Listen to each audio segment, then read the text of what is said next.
Aquí está Juan Sánchez. Muchas gracias, Juan. Panelista. Vamos a ver si estamos en Facebook. Una disculpa por este contratiempo. Generalmente empezamos totalmente a tiempo, puntuales, pero bueno, a veces la tecnología nos juega en contra. Tuve que quitar mi cámara para poder enviar con el internet, ¿no? Pero bueno, arrancamos ya el programa La Voz del Residente, su programa hoy lunes en anestesiología. Hoy, como ya lo mencioné, tenemos un gran invitado, el doctor Juan Manuel Sánchez Cruz. Presentará el tema anestesia en el contexto COVID-19, tópicos selectos. ¿Y quién es el doctor Juan Manuel Sánchez Cruz? Bueno, el doctor Juan Manuel es R1 de anestesiología, egresado de la UNAM y actualmente se desenvuelve en el Hospital Barba Ocampo, en el ISSSTE, allá en Cuautla, Morelos. Entonces, hoy tenemos un gran invitado, como ya lo dije. Estará la mentora Bernadette Casillas, nuestra doctora mentora consentida de todos los lunes, para que complemente lo que diga el doctor Juan Manuel, para que lo corrijan ciertas cosas si es que hay que corregir. Y bueno, también les aprovecho el espacio para platicarles la dinámica.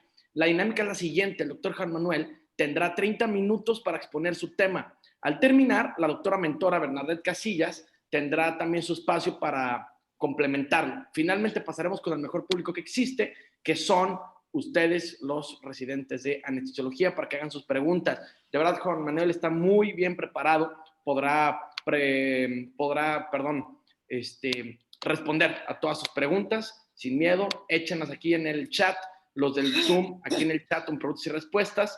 Y la gente de Facebook también en el chat nos pueden hacer sus preguntas. Bueno, adelante, Juan Manuel, ¿estás por ahí? ¿Puedes compartir tu pantalla?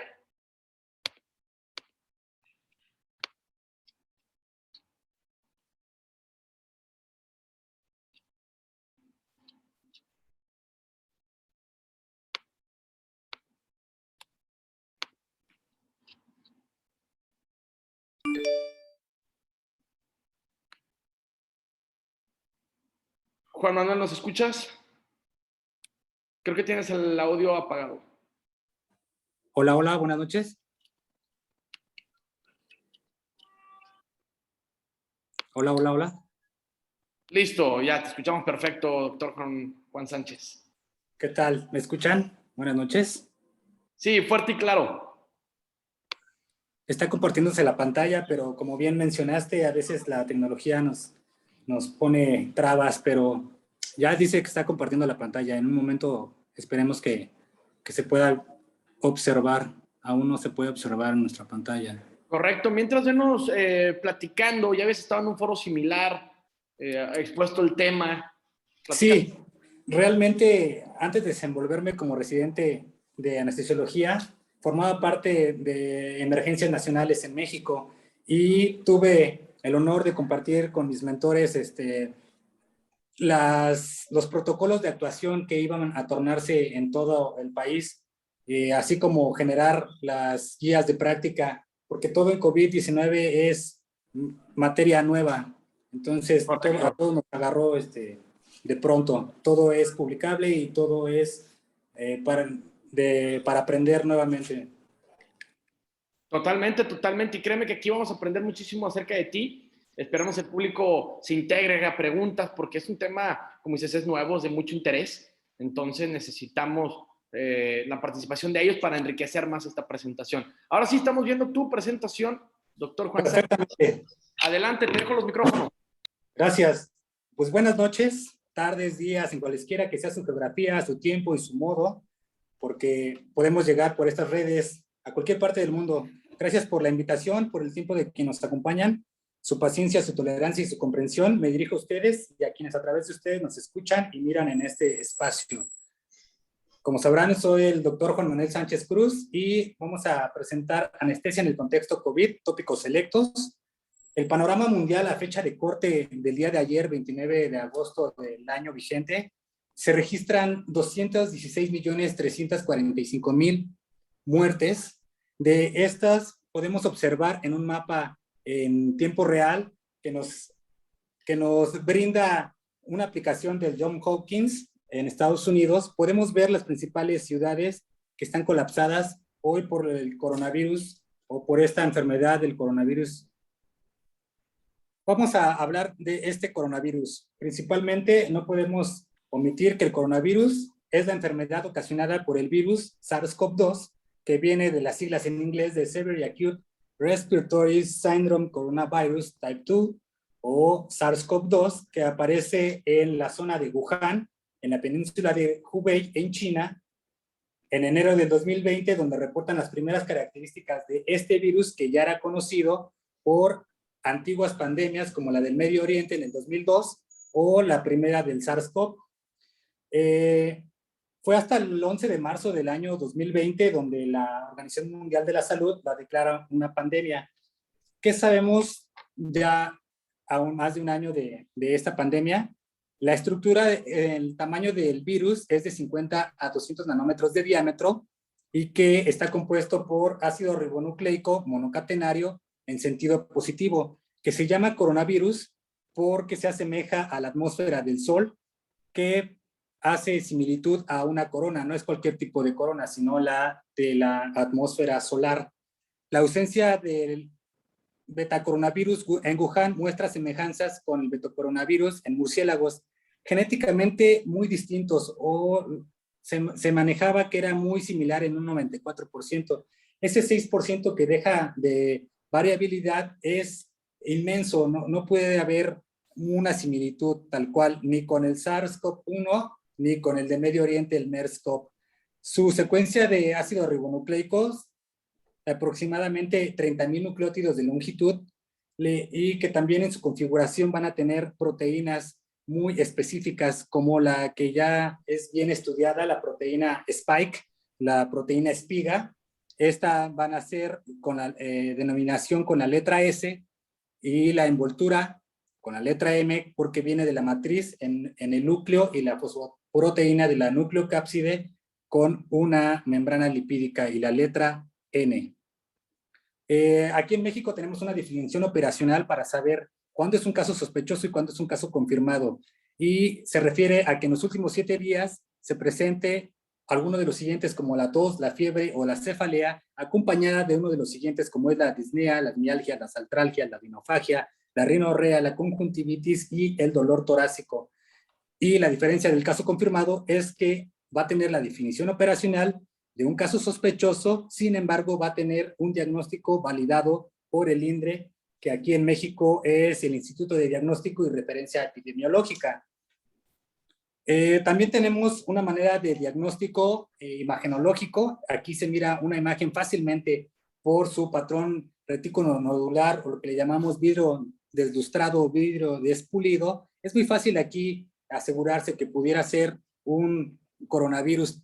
Sin embargo, en este paciente de 60 años con fiebre, en donde se muestra una radiografía anteroposterior de tórax, pudiéramos decir que no cumple un criterio para hacerlo sospechoso. Sin embargo, a este paciente se le realiza una tomografía y aquí en la flecha se observa que propiamente el coronavirus empieza por la periferia de los pulmones y sobre todo en las bases. Es probable que en muchas de las radiografías no se alcance a observar que empieza con un cuadro donde ya se manifiesta el coronavirus. Hay hallazgos radiológicos, y esto vale la pena comentarlo, sobre todo en el paciente que tiene toda la clínica sugestiva y que le hacen una prueba de PCR inicial y que pudiera ser negativa, pero tiene la alta sospecha de cambios hasta en 5 días previos de la PCR positiva. El estudio tomográfico va a tener una alta sensibilidad, arriba del 97%, para poder predecir que es un paciente, independientemente de lo que diga la PCR, positivo para coronavirus. Los patrones tomográficos en tórax principalmente va a ser el vidrio deslustrado, de involucro bilateral, involucro posterior y distribución periférica. Esto va a ser arriba del 70% de estos pacientes. La evolución tomográfica puede ser ultratemprana, temprana, rápida progresión y una consolidación, y cuando ya se muestran esas consolidaciones podemos asegurar que va 2 semanas de que iniciaron los síntomas. Los hallazgos de laboratorio más sugestivos, principalmente la linfopenia, el dímero D elevado, así como la troponina y la deshidrogenasa láctica, que pueden ser marcadores de mal pronóstico. Originalmente, cuando se estudiaba este coronavirus, la clasificación clínica o terapéutica la marcábamos en 3 estadios, que pudiera ser una infección temprana o leve, moderada, ya involucro pulmonar propiamente, y lo que siempre tratamos de evitar, que es la tormenta de citocinas o la inflamación sistémica. Vamos a hablar de esta inmunopatogenia. Importante conocer los cambios a los cuales vamos a enfrentar clínicamente y lo más relevante. A través de las vías respiratoria y la vía digestiva tenemos contacto con el virus y una vez que se desencadena la respuesta inflamatoria e inmune contra el virus, se genera la producción de moléculas, particularmente estas llamadas citocinas, directamente proporcionales al aumento con la gravedad. Tenemos principalmente las proinflamatorias, que tenemos el factor de necrosis tumoral alfa, la interleucina 1, la 6, la 12 y la 18. Aquí también se estudiaba mucho para una medida de intentar evitar la tormenta de citocinas, tratamientos farmacológicos que bloqueaban estas citocinas proinflamatorias, como era principalmente la interleucina 6, la 2 y la 18. Y estas citocinas van a desencadenar cambios como desequilibrio endotelial, lo que provoca la famosa endoteliosis, la fuga capilar, el edema, y se concatenan los cambios en la coagulación, lo que llaman diferentes estudios como la inmunotrombosis, problemas circulatorios de cada tejido y, por supuesto, fenómenos tromboembólicos microscópicos clínicamente observables, ya sea en riñón, en pulmón, en corazón, en cerebro y por toda la economía. Tenemos que considerar en el paciente perioperatorio que podemos enfrentarnos a un paciente con daño miocárdico. Y este daño miocárdico va a tener distintos orígenes. Te hablo ahorita que se acabe, ¿no? Puede ser origen por estrés generado por la descarga adrenérgica, así como la miopatía por estrés.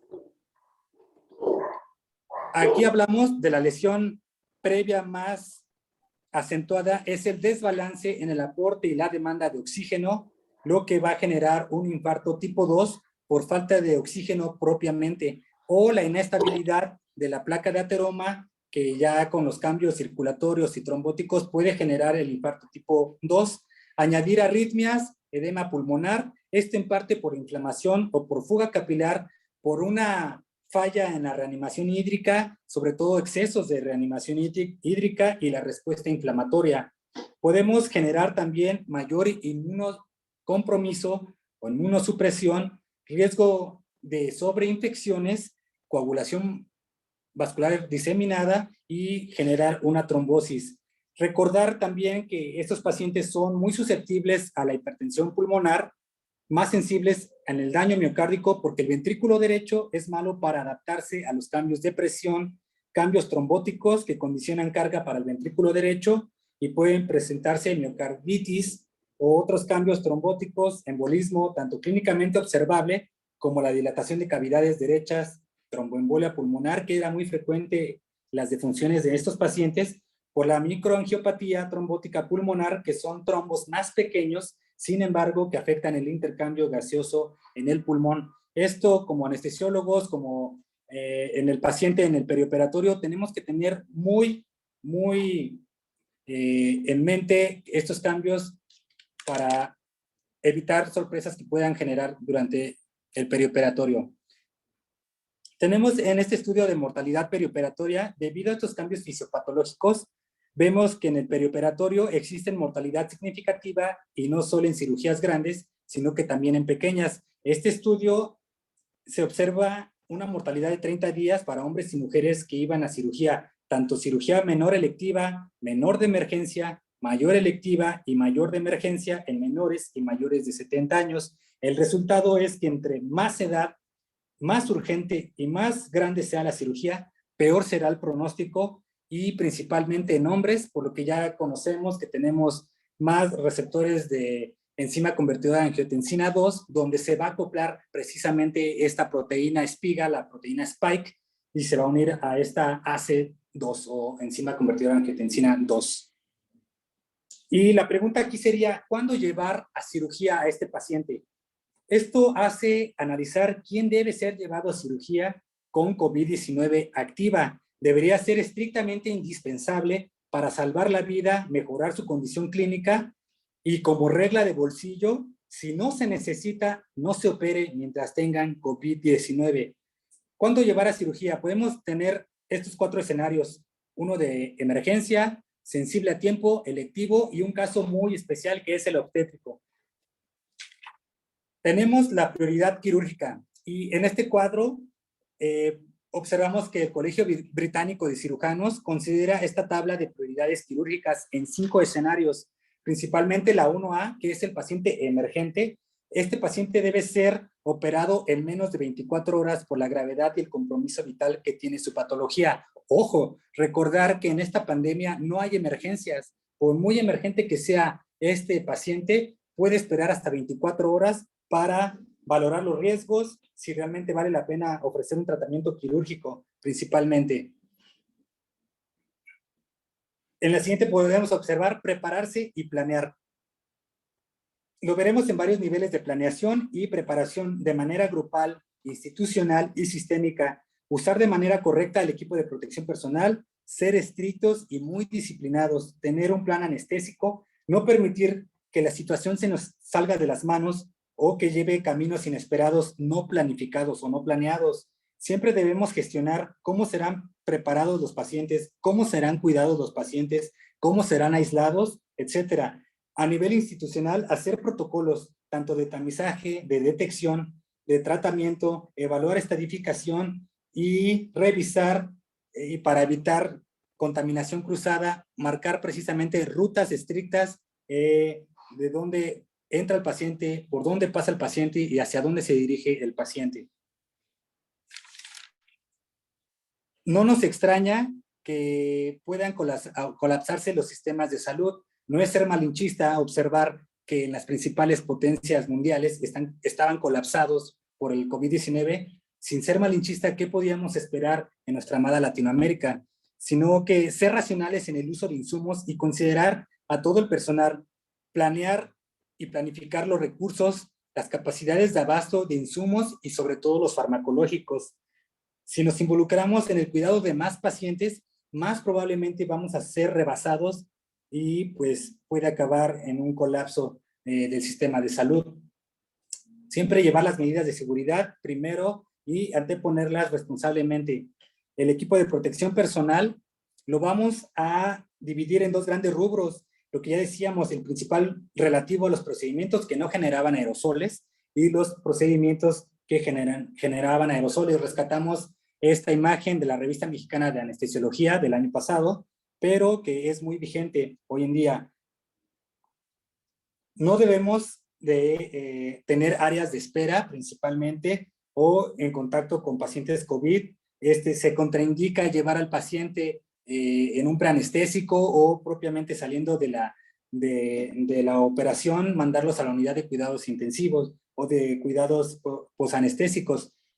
Siempre trazar las rutas por donde va a pasar el paciente, notificar a todo el personal encargado de la sanitización para activar el protocolo de aislamiento y desinfección para el traslado. Ojo con esto.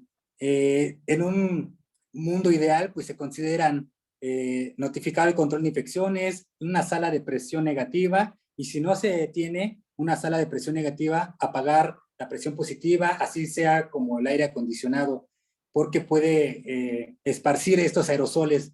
El paciente siempre debe tener la mascarilla facial, el cubreboca, y debe ponerse el paciente directo en el quirófano, evitando el pre y el post anestésico. El paciente siempre puede trasladarse, en el mejor de los casos, en las cápsulas con filtro cepa y la extracción de aire, además de contar con filtros en la unión de la bolsa válvula mascarilla. Como vemos en esta diapositiva, el traslado debe ser siempre con el cubreboca, debe pasarse el paciente directo al quirófano, evitar el pre y el posanestésico, como ya lo hemos dicho, y los pacientes deben recuperarse en sala de operaciones directamente o en el área designada para pacientes COVID. Tenemos que cuidar nuestros recursos, preparar la sala y el equipo, señalizar la sala que sea única para los pacientes COVID, el quirófano sea exclusivo, la máquina sea exclusiva, la máquina de anestesia, el filtro a cada rama de círculo y el filtro distal, fármacos preparados idealmente aparte y designar a un corredor externo que facilite estos recursos, siempre en comunicación activa y siempre muy bien sincronizados. Podemos ver diferentes tipos de filtro, ya sean los corrugados o los que cuentan con un mecanismo electrostático. Hay diferentes maneras de colocación. Sin embargo, siempre se aconseja uno posterior a la pieza en Y, antes de la mascarilla facial que va al paciente, y uno que cuida la máquina de anestesia, por donde salen estos gases anestésicos propiamente. ¿Qué sabemos del manejo anestésico? La anestesia neuroaxial y regional no están contraindicadas en pacientes COVID-19 y además se prefiere el uso de anestesia regional y neuroaxial para minimizar la exposición de aerosoles durante la anestesia general. Muchos pacientes se encuentran con anticoagulante, ojo, así que evitar el uso y manejar la suspensión si va a ser un bloqueo regional. Es necesario evitar conversiones de técnica en emergencia. En la medida de lo posible, evitar que si ya tiene una anestesia regional, pudiera convertirse en una general. Los pacientes deben tener máscara facial o el cubreboca en todo el procedimiento y aún bajo la anestesia general. Si se requiere de oxígeno suplementario, ojo, siempre tratar que sea con el menor flujo posible y no se recomiendan dispositivos supraglóticos como la mascarilla facial porque este va a tener una fuga de aerosoles y va a ser susceptible a un contagio a todo el personal. Realizar intubaciones de secuencia rápida, de preferencia evitando ventilar al paciente con presión positiva, y si se usa la presión, pues bajar el menor posible. Un adecuado bloqueo neuromuscular, tener siempre medicamentos de emergencia cargados, como siempre nos lo dicen nuestros mentores, ya sea la atropina o la efedrina para evitar una parada cardíaca, porque estos pacientes van a estar hipoxémicos y considerar que todos van a tener una baja reserva pulmonar. Si se puede, en todo procedimiento que se pueda ejecutar con anestesia local y sedación consciente para evitar la manipulación de la vía aérea, sería bienvenido y sería muy bien practicado. Siempre preguntarse si es viable hacer anestesia local. Si se puede hacer, pues adelante, sería lo mejor indicado. Se deben elegir fármacos que mantengan la ventilación espontánea, como la dexmedetomidina y pequeños bolos de fentanil o ketamina. Ojo, el fentanil, algunos de sus efectos pudiera generar tos pacientes, por eso que debe tener siempre y en todo momento el cubreboca y pues estar preparado, evitar. Estos pacientes que son candidatos a anestesia local y sedación consciente, se espera de verdad no requerir un manejo avanzado de la vía aérea. Sin embargo, si no se puede y vamos a poner el escenario de una anestesia general, hacer un chequeo siempre satisfactorio del equipo de protección personal. En esta pandemia no hay emergencias, tenemos que llevárnoslo siempre en la mente. Algunos trabajos sugieren que utilizar una gasa húmeda sobre boca y nariz, aun cuando el paciente está despierto y para evitar la vibración de aerosoles, no hay realmente una evidencia que apoye de manera definitiva. Además, que en este contexto hemos observado que el paciente pudiera estar ansioso, inclusive combativo. Siempre sugerir un protocolo de intubación rápida y considerar una mala tolerancia al paciente COVID, siempre con una menor reserva respiratoria, tener siempre presente. Evitar la necesidad de ventilar, asegurar la relajación muscular y siempre de elección el rocuronio o la succinilcolina, dependiendo el país en el que te encuentres. Optimizar dosis de coadyuvantes, siempre con tubo endotraqueal y no mascarilla para evitar la fuga de aerosoles y tener un mejor control con seguridad de la vía aérea. Evitar siempre los aerosoles. En cuanto a la preoxigenación, considerar al paciente una vez más con poca tolerancia de apnea y preoxigenar rigurosamente. El uso de las puntas nasales de alto flujo está muy cuestionada porque va a desencadenar muchos aerosoles y puede ser más susceptible a esta infección. Evitar ventilar en lo posible, haciendo énfasis porque el paciente no tolera. Utilizar el sello perfecto. Aquí podemos evitar lo que siempre hemos aprendido de la selle IE y reemplazarlo por una técnica de B y E. Esta técnica de B y E, como se muestra, permite que con los pulgares se haga presión de toda la almohadilla de la mascarilla facial y por todo el marco facial se obtengan mejores presiones de sellado y se acomode mejor. Además, prevé que la ventaja de que los dedos que forman la E puedan hacer un avance mandibular. Sabemos por estudios tomográficos que el avance mandibular ayuda a abrir la vía aérea y el paciente se ventila mejor, hace un sello perfecto. Esto mejora la ventilación con mascarilla y siempre a bajas presiones, bajos flujos, en caso de ser estrictamente necesario. En cuanto a la inducción de emergencia, tenemos un gran arsenal de fármacos que se pueden considerar, pero debemos considerar todas sus propiedades farmacocinéticas y farmacodinámicas antes de administrar, evaluar la estabilidad hemodinámica. Por ejemplo, si vienen con hemodinamia frágil, quizá el propofol no sea la mejor opción y considerar el midazolam o la ketamina para maximizar su estabilidad cardiovascular. En cuanto a los relajantes, siempre va a ser de elección el rocuronio y la succinilcolina, dependiendo del país en que se encuentre. El fentanil, debemos considerar que en un inicio de la administración puede exponernos a aerosoles, ya que puede ocasionar tos. Considerar la lidocaína y el esmolol para reducir la respuesta dinámica. Ojo con el tiopental, no parece ser una opción en virtud de que su efecto vasodilatador sea hipotensor, y por supuesto que también el etomidato comparte este riesgo de generar insuficiencia adrenal con una sola dosis en un lapso menor a 48 horas.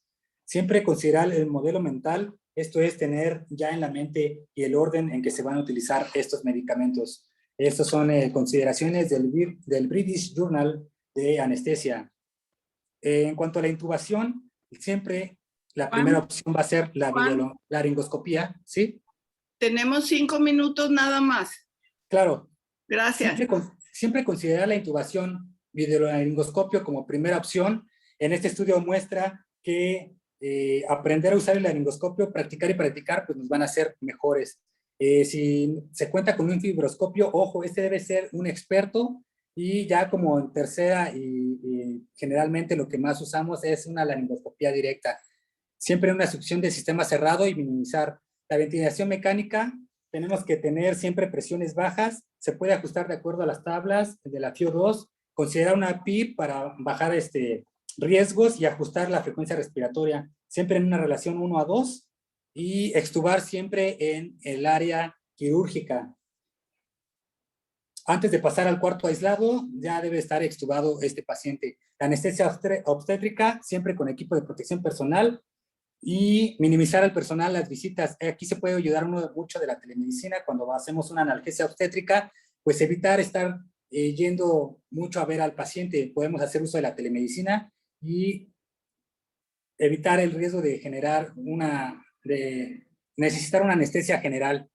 Los desechos siempre tenemos que ser responsables, materiales, circuitos, limpieza, cada parte de nuestro sistema de anestesia en todo el quirófano. Muchos se preguntaban sobre la traqueostomía, se prefiere la percutánea sobre la abierta, siempre protocolizar y tener comunicación dinámica con todo el personal, con todo el equipo, y pues esta es la bibliografía recomendada. Siempre hacer una retroalimentación en cada paciente que entra, después de cada caso, para siempre ver posibles mejoras. Y pues esto es todo. Muchas gracias. Y recordar que la solidaridad nos salva de la desesperanza, y no desesperarse en estos tiempos que son atípicos. Ya vendrán tiempos mejores. Pues muchas gracias. Dedicado a todos aquellos que perdieron la batalla y para los que día a día se involucran en servir a los pacientes. Muchas gracias. Buenas noches. No te vayas, Juan. Sí, aquí estamos. Mira, ¿puedes dejar de compartir tu pantalla, por favor, para verte? Claro. Gracias.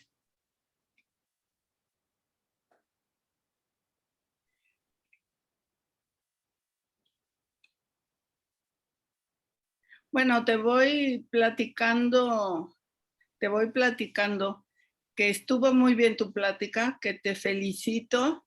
Estás muy bien documentado, te diste a la tarea de investigar y de poner todo. Entonces, una felicitación muy sincera. Tengo 2 comentarios de lo que dijiste. A veces con la emoción de la plática, pues puede uno hacerlo, emocionarse y decir alguna cosa que no es correcta, pero vale la pena que nos detengamos a pensar si una radiografía de tórax puede ser diagnóstica.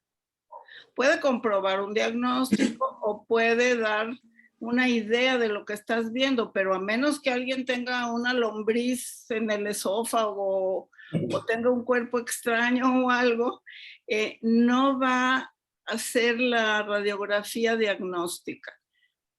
Ya el TAC o la resonancia es otra cosa, porque hay imágenes muy claras del COVID, ¿no? Pero si tú tienes la sospecha, el radiólogo te puede decir, bueno, hay consolidación en las bases, hay imagen de vidrio despulido, lo cual apoya tu diagnóstico, pero tienes que tener más cosas. Una sola radiografía sin paciente no te da el diagnóstico de nada.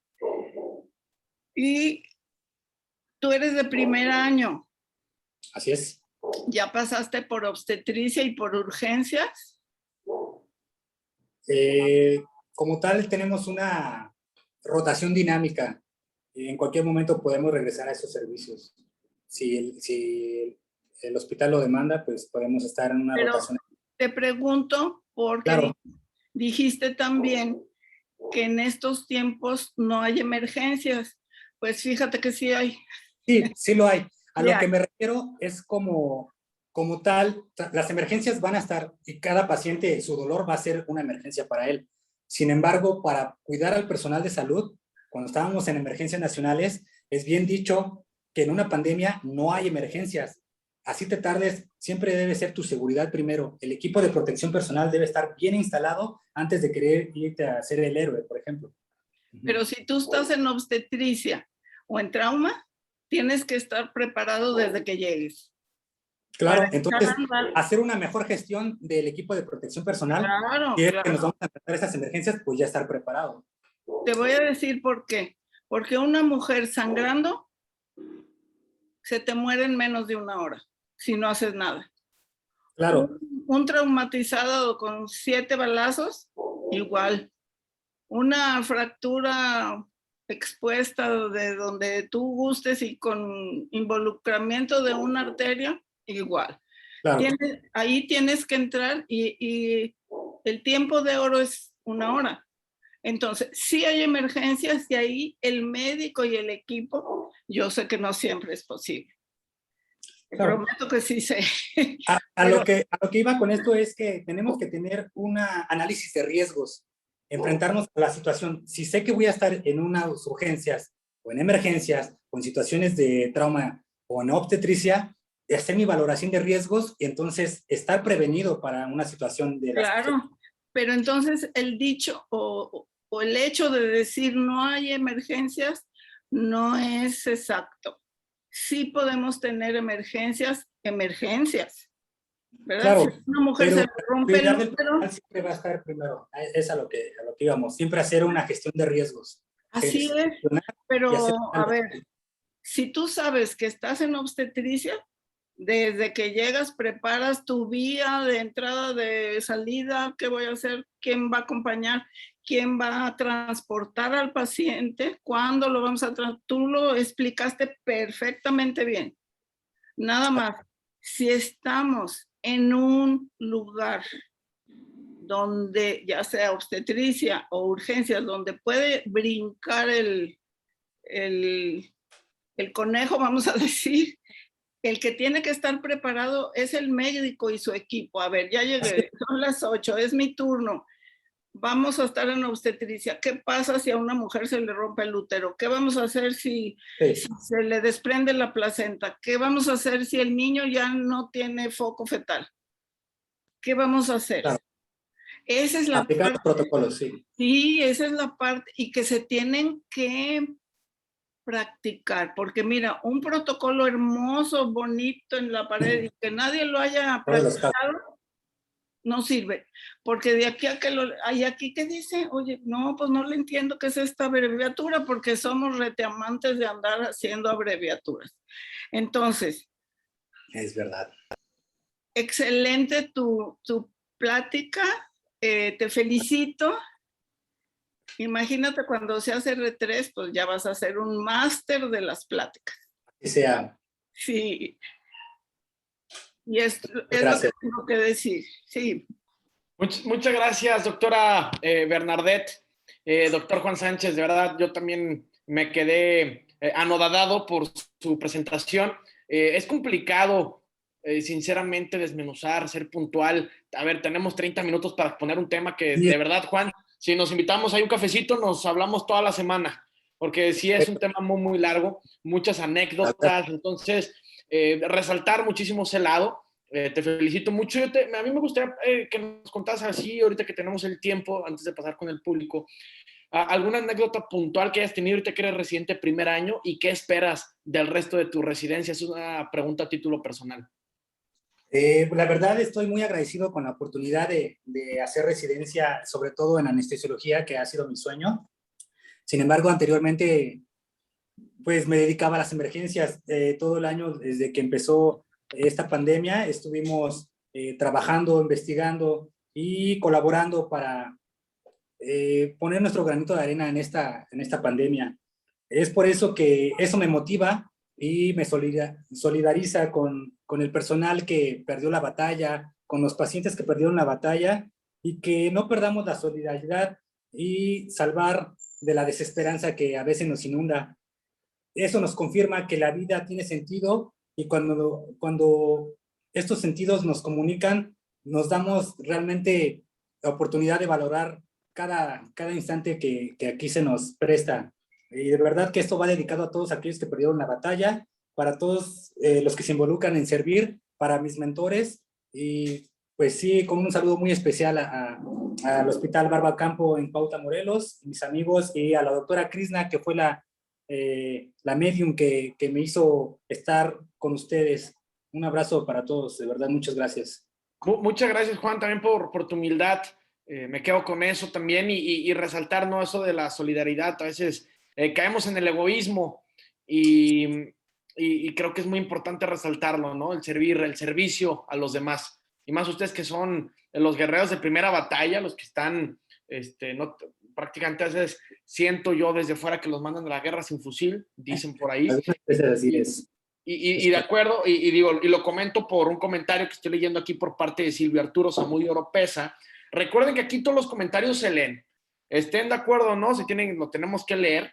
Dice, estoy en desacuerdo con la doctora Bernadette si hay emergencias y hay lugares que entramos solo con batas desechables. Es lo que expresa el doctor Silvio Arturo. ¿Has visto algo similar, Juan Sánchez?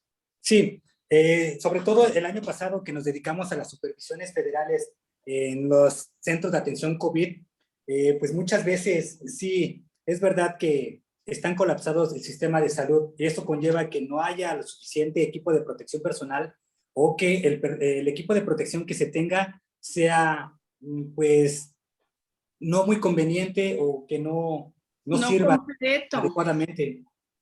Siempre lo que me refiero aquí, y ojo para todo el personal médico, es que tenemos que hacer una logística de prevención de riesgos, saber a dónde vamos a estar, y pues muchas veces colaborar nosotros también.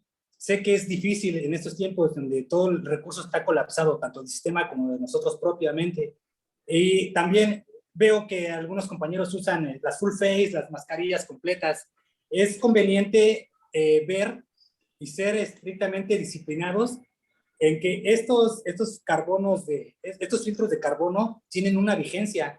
Es necesario que desde que se abre, esto me lo dijeron los proveedores norteamericanos de esta marca conocida, que una vez abierto el producto, tienes que contabilizar las horas en las que están expuestos, porque realmente te los pones y no sabes cuánto tiempo duren. Solamente dicen, no, pues que un mes, 28 días, 30 apuestas. Realmente no se sabe con exactitud, pero tenemos que ser disciplinados con esta manera de usar. No porque usemos más protección quiera decir que estamos realmente protegidos. Esa es también una falsa protección, porque donde nos hacemos más vulnerables es justamente en el retiro de todo esto que nos ponemos. Así es.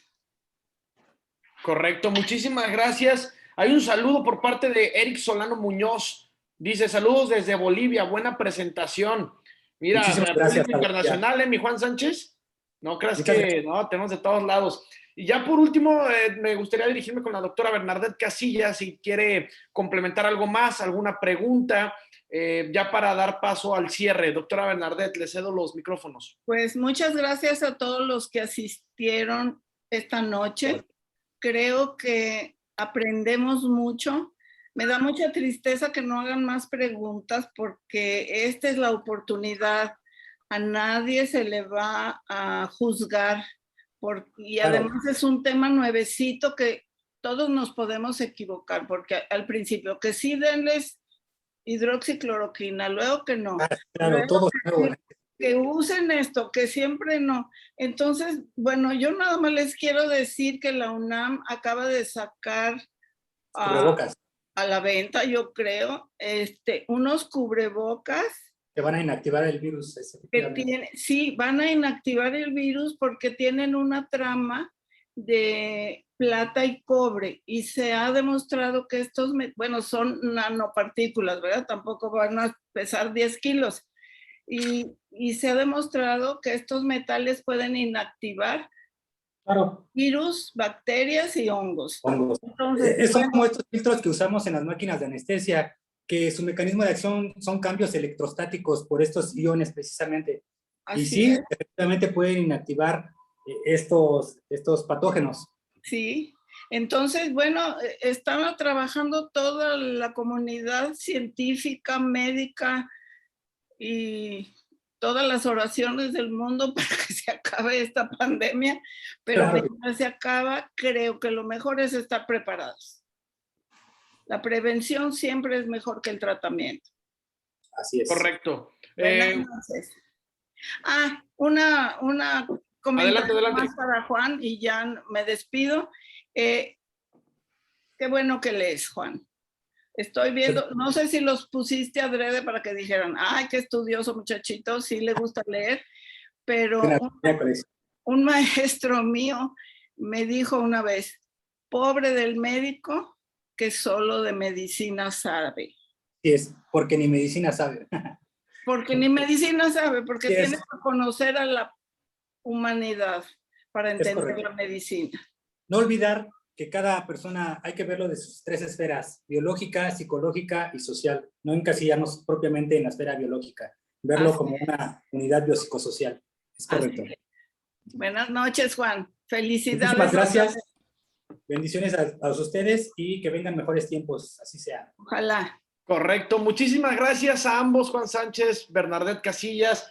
Yo me quiero dirigir al público en general para que nos sigan en Facebook, Instagram, La Voz del Residente y Medical Legal Center en YouTube. Todo el contenido enriquecedor que se expuso en la tarde-noche de hoy se va a subir a YouTube, Medical Legal Center, para que lo puedan compartir, revivir, retomar notas, etcétera. Entonces, no lo olviden, Medical Legal Center en YouTube, La Voz del Residente en Instagram y Facebook, y ahí está el Telegram también para que se sumen a esta comunidad. Finalmente me quiero dirigir con los jefes de residentes. Si usted que me está viendo, bueno, escuchando en este momento, y es jefe de residentes y requiere una de las prácticas de Medical Legal Center, ya sea para capacitar o para adiestramiento en temas médico-legales, no duden en contactarnos y solicitarla sin costo alguno al correo atención.mlc@gmail.com. Atención sin acento, .mlc@gmail.com, y con mucho gusto, señoras y señores, damos esta plática sin costo en este momento de pandemia. Yo soy Tony Bachi, me despido en nombre de Juan Sánchez y la doctora Bernadette Casillas. Recuerden que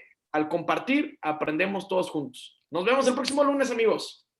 Sus órdenes, hasta luego, que estén muy bien. Muchas gracias.